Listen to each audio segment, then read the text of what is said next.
O panoorin natin si Jaime Marcos nasa grandstand, Quirino Grandstand, nagsalita sa Transparency for a Better Democracy. Meron siyang binulgar. Naku, yung baho ni BBM, nagdodroga daw eh. Lahat ng droga, marijuana, cocaine, ano pa ba? Panoorin natin, pakinggan natin itong sinabi ni na yung mga baho ni BBM.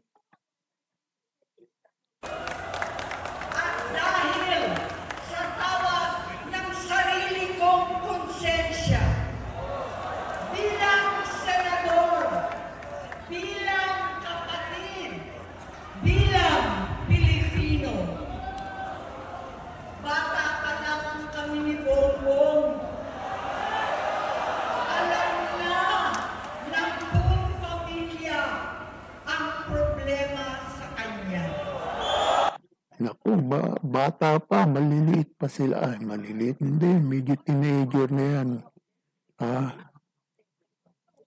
Sakit na ng ulo, black sheep talaga.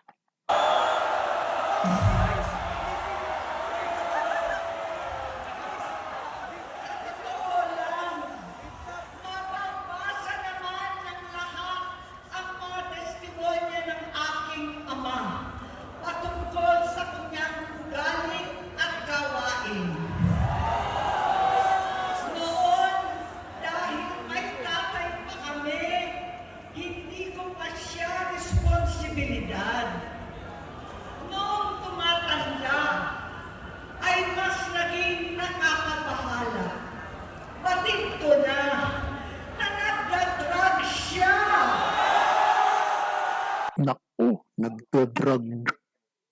Sabi ko na nga ba hayop kaya pirma ng pirma, tapos nabasa daw niya yung 4,000 pages, 4,000 nabasa niya, napag-aralan niya, pirma ng pirma, tapos ngayon dinidinay niya, hayop talaga wala na, lumilipad na yung isip niya, nakadroga pala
Naku, dalawa sila kaya pala ka-jamming niya jamming.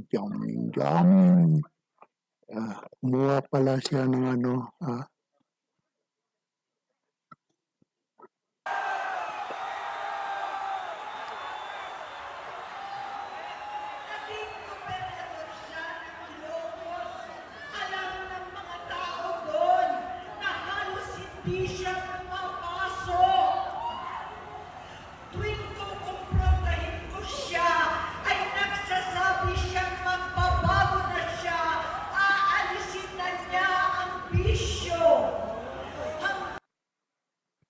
pag-addict na, wala nang pag-asa yan. Naku, malala na yan,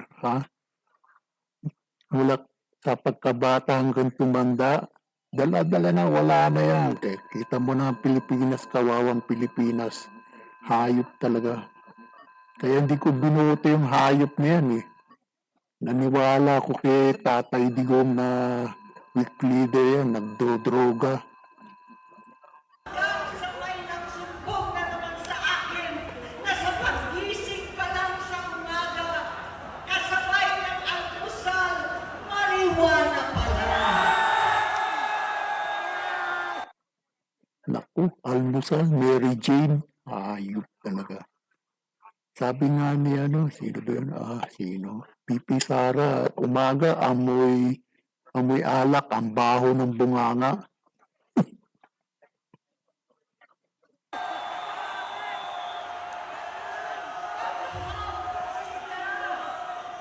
Lahat sila nagiinuman at gumagamit ng cocaine. Naku, cooking. Sabi na, mahilig sa party yung hayop na yan eh. Diba, pumunta pa nga sa Singapore. F1, nanood lang ng car racing hayop na yan. Trip-trip. Kasama ng asawa at barkada. Tulad ng ama ko, kinastigo ko ang mga barkada niya. Ang nasirang si Bong Dasa, si Edwin Cruz, Inigo, Tony Boy, Sam Anton, alam po ninyo yan. Paano nagre-resign na sa takot ang mga pulis nila at staff dahil sa lumalalang bisyo?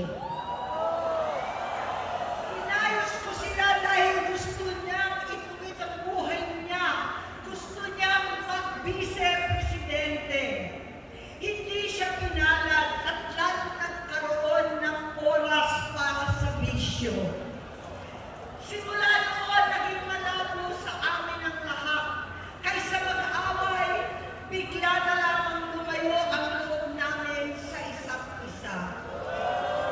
Noong 2016, kasabay ng kampanya ni dating Pangulong Duterte laban sa droga, lumabas ang pangalan ni Bongbong sa listahan. Oo, naalala ko nga yan eh. Andun yung pangalan niya, Bongbong. Adik na ay naku. Na hocus pocus. Nakasama siya sa listahan ng mga celebrities, mga artista, Maricel Soriano at iba pa.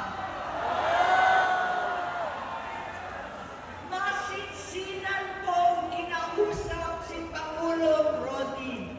Halos manikluhod ako. Sinabi ko ayon sa kapulisan, dapat unahin, usigin ang mga pusher at saka na lamang sagipin ang mga user. Naligtas si Bongbong. Labis ang takot ko at pag-aalala. Kinausap ko siya at nagsabi siyang talagang siya ay nagbabago na. Muli at lagi, hindi ako nawalan ng pag-asa. Ako'y naniwala ulit. Mula noon, ang natatanggap ko na lang na balita tungkol sa kapatid ko ay regular na pagpapadoktor. Kaya kumalma naman ako. Inisip ko, totoo, dahil na-opera na ang tuhod niya sa gout. Siguro, totoo na ito. Hanggang nito, nalaman ko na tuloy ang paggamit niya sa mga party na garapalan naghahain ng droga. Party, ay, droga. Nako. Malaki pa ng mag-asawang kayang-kaya nila ang microdosing ng cocaine. Hati-hatiin daw para 4 na beses sa isang araw. Nako, hati-hatian daw. 4 na beses sa isang araw. Yung cocaine. Microdosing. Ano ba yan, Microdosing? Ayop ka talaga, Kinawawa mo yung Pilipinas, hayop ka. Tumakbo ka pa ng presidenteng hayop ka talagang bangag ka talaga. Mabibisto. Ang pagpapadoktor, pinalabas nila ang pag-stem cell. Nagpapalitan ng dugo, nagpapa-blood transfusion. Kayang-kaya raw, hindi ko maintindihan ang pinagsasabi. Noong 2021, kahit papano, nagkikita kami at nagkakausap. Sumumpa siya sa aking talagang hinintunan niya. Naniwala ako kasi sabi niya, Kapag adik na, wala nang pag-asa yan. Mga hayop yan eh. Demonyo ni mga utak yan. Wala na yan. Ako. Lalo kung tumanda sa pag-adik droga, wala na yan. Mamamatay na lang yan sa droga. Hayop na yan. Oh, kaya palang dami kurakot. Buisit na yan. gusto niyang tumakbo. Ang sabi ko, tutulong ako sa abot ng aking makakaya. Ipinakilala ko si Bongbong kay Inday. Naging magkatandem sila. Pagkatapos noon ay biglang hindi na niya ako ulit kilala. Oh, pinakilala kay Bibi Sara eh, no? Ginamit lang na mangga talaga itong si ano, no? Bangag mangga. Manggagamit, ha? Kagaya kay Diwata Torre, ha? Sambong lang yung ano niya. Pagka ay nako. Si agad si Diwata Torre. Ngayon naman si Sara, ginamit lang, no? Hayop talaga. Walang utang na loob, hayop na yun. Nailibing yung tatay niya na dahil kay Tatay Digong. Ha? Ilang presidenteng hindi mailibing yung tatay niya. Hayop niya yung Marcos Sr. Walang utak. Anak ko, hayop talagang demonyo talaga yung utak eh. Ganyan talaga yung mga bangag. Walang pakialam. Natapos mailibing hayop talaga yung bangag talaga yan.